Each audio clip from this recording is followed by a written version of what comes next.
Okay, Patricia, we are getting ready for the emotional Olympics.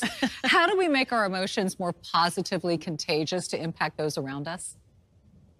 Yes, well, there is a phenomenon called emotional contagion, Mm. where our emotions literally spread to other people and oftentimes unconsciously. So, one thing we really want to pay attention to is our nonverbal communication. What is our body language saying? What is our facial expression saying before we even open our mouth? So, smiling whenever you can will always be disarming. Having more open body language will always be more positive. A relaxed body language, open so that people can feel like you can be approached. These are all important things before we even say a word. You know, it's so interesting. In my nonprofit, we work with our young ladies, middle school, high school, and college, about their emotional intelligence. That's one of the first things we start talking with them about and helping to train them do. Another good way to do that is to be able to communicate positively, not just communicating to others, but also communicating to yourself. How do we help ourselves and our young ladies in particular do that genuinely?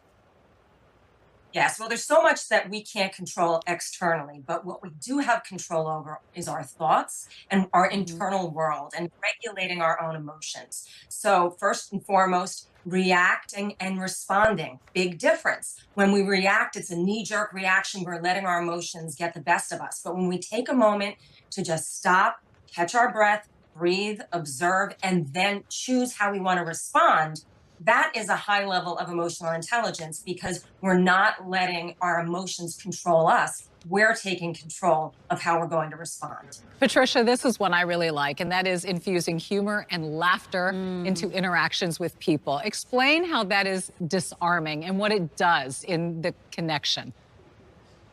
Yeah, well, you have to count on the situation, right? There's not always a time for joking or being lighthearted, but when there is, because it's so contagious, these types of laughter and lightheartedness really are most contagious. And you know that someone can bring down a room or someone can bring up and uplift others. So when we focus on bringing into the conversation more lighthearted conversations, maybe a good inspiring story, telling a lighthearted joke, just being able to joke around and be playful when appropriate can really disarm a lot of people and make people just feel more comfortable around you.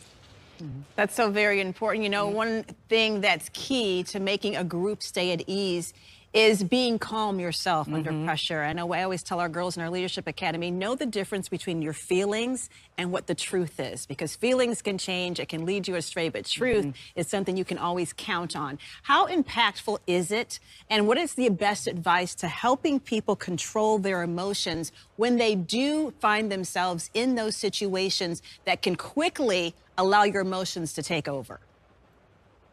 Yes, well, there's something called the stop method where you literally stop, take that breath, observe, and then proceed.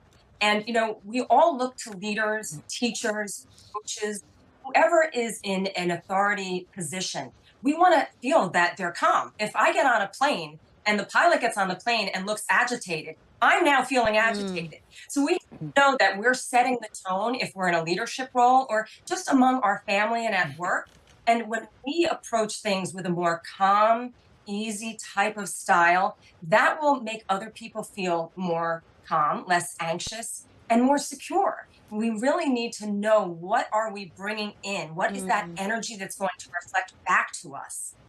That's so Well, good. we all want to have a very strong and high scoring Yes. EQ. So, Yes. Patricia Stark from the Confidence Group, thank you for helping us work on our emotional quotient this morning. We appreciate you. Yeah. The challenge for the day is to That- stay cool, calm, and collected. Yes. That's right. And Home for them. indeed, indeed. Thanks, Patricia.